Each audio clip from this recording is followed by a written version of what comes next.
dan 4 hal yang menjaminkan banyak rizki, bukan memudahkan rizki.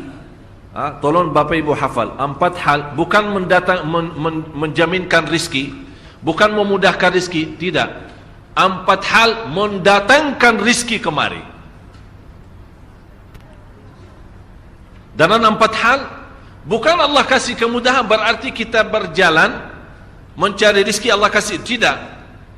Bukan dikasih kemudahan, tapi di mana saja kita ada, posisi kita di mana saja, Allah datangkan rizki kepada kita. Yang pertama, qiyamul lail, salat malam. Yang kedua, berbanyak istighfar waktu sahur. Kalau anda tidak salat malam, jangan tinggalkan istighfar waktu sahur. Waktu sahur kapan? Kira-kira 30 minit sebelum azan. Disitulah Allah sendiri memuji, Allah bangga dan senang terhadap orang yang sahur. Sampai ulama berkata, tidak ada ibadah yang terbaik di waktu sahur selain istighfar. Jadi boleh baca Quran, boleh salat malam, boleh zikir, boleh apapun, tapi yang terbaik istighfar. Fokus hanya istighfar.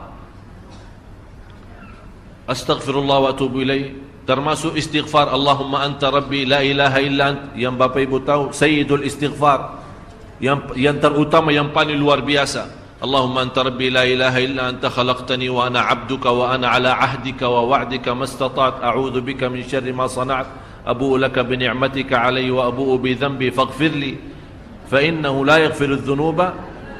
Ya Allah, kalau kita fahami doa ini luar biasa. Oleh karena itu kata Rasulullah, barang siapa yang membaca sayyidul istighfar, kemudian di malam hari dengan keyakinan dia meninggal habis baca istighfar, masuk surga. Masuk surga. Berarti ini salah satu doa yang menjaminkan dengan mudah masuk surga. Jadi 4 hal yang mendatangkan rizki, bukan kita mencarinya, dia yang datang kemari. Apalagi saat mencari lebih mudah. Qiyamul lail, salat malam. Tapi dalam bahasa, mohon maaf Bapak Ibu, dalam bahasa Arab disebut qiyamul lail, bukan salat. Tapi kalau diterjemahkan dalam bahasa kita salat. Tapi kenapa di situ qiyamul lail? Diberikan qiyamul lail, qiyam artinya berdiri, berarti lama.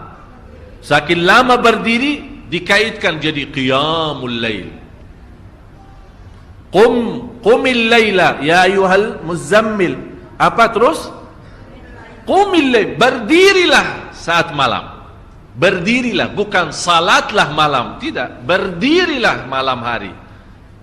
Itu dahsyatnya di situ berdiri. Qiyamul lail. Yang kedua, berbanyak istighfar. Yang ketiga, berbanyak sedekah. Sebenarnya bukan istilah berbanyak sedekah. Kadang-kadang orang bersedekah 100 juta, udah saya sudah bersedekah 100 juta. Bukan itu. Bukan yang dimaksud berbanyak sedekah itu dari sisi uang itu banyak atau sedikit, bukan. Yang dimaksud rahasia sedekah, ta'ahudus sedekah, istiqamah bersedekah. Istiqamah. Itu tidak menjadi masalah besar maupun kecil, itu tidak menjadi masalah. Karena bagi Allah tidak ada artinya besar maupun kecil, kita tidak memberikan kepada Allah. Karena Allah Maha Kaya. Tapi rahasia sedekah itu kita terus menerus sedekah. Siang, pagi, malam, pagi, besok, terus minggu depan.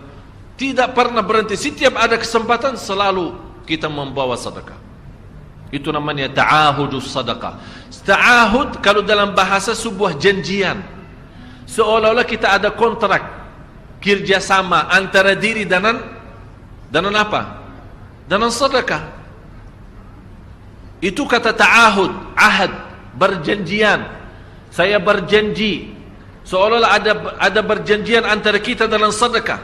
Jadi tidak boleh terlepas dari berjanjian. Seolah-olah kita menghormati berjanjian. Bagaimana menghormati? Kita terus kerjasama. Kita beri, Allah ganti berkah sedekah. Kita beri lagi, Allah ganti masih terus. Kita beri, masih Allah terus ganti. Itulah dahsyatnya sedekah. Jadi Bapak Ibu, jangan nunggu hari tertentu, bulan tertentu, malam tertentu kita bersedekah. Jangan.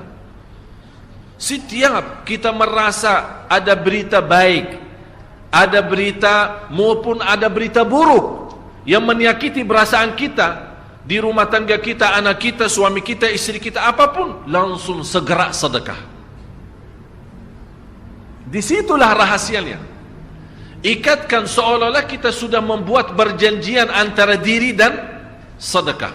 Dalam segala hal, hal senang maupun hal tidak, hal bahagia maupun hal sedih, hal bangga maupun hal lagi menghadapi kesusahan, kesulitan, selalu sehat dan sakit. Terus yang keempat, zikir, berzikir pagi hari dan sore hari. Berzikir pagi hari dan sore hari. Ini 4 hal Bapak Ibu. Berdiri malam hari, itu yang namanya tahajud, banjanya atau lamanya berdiri. Berbanyak istighfar waktu sahur. Yang ketiga, berbanyak sedekah. Sudah Bapak Ibu mengerti. Jadi istilah berbanyak sedekah bukan artinya harus banyak dari jumlah hitungannya, tidak.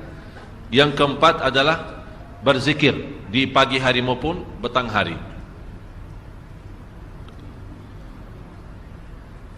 Amman huwa qanitun ana al-laili sajidan wa qa'ima. Sajidan wa qa'ima.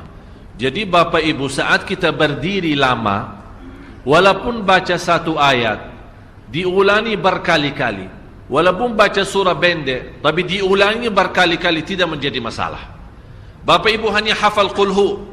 Qulhu dibaca 3 kali, pahalanya seperti baca Al-Quran 30 juz. Ada seorang salih mengajak kawannya, sudah mendekati subuh, ayo bangun salat malam dan baca sepertiga Al-Quran. Langsung orang itu menjawab, bagaimana saya baca, sebentar lagi muazan. Bacalah qul huwallahu ahad. Salat malam dan qul huwallahu ahad. Jadi Bapak Ibu, yang saya harap, Jangan susah fikir, ya Allah saya mau baca apaan. Tak usah susah fikir. Baca dan nikmati, yang penting nikmati bacaan. Walaupun qul huwallahu ahad setiap hari.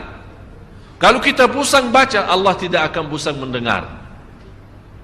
Malah Allah paling senang mendengar bisikan bacaan dan bisikan doa kita malam hari.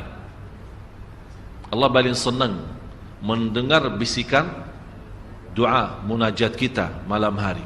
Itu luar biasa.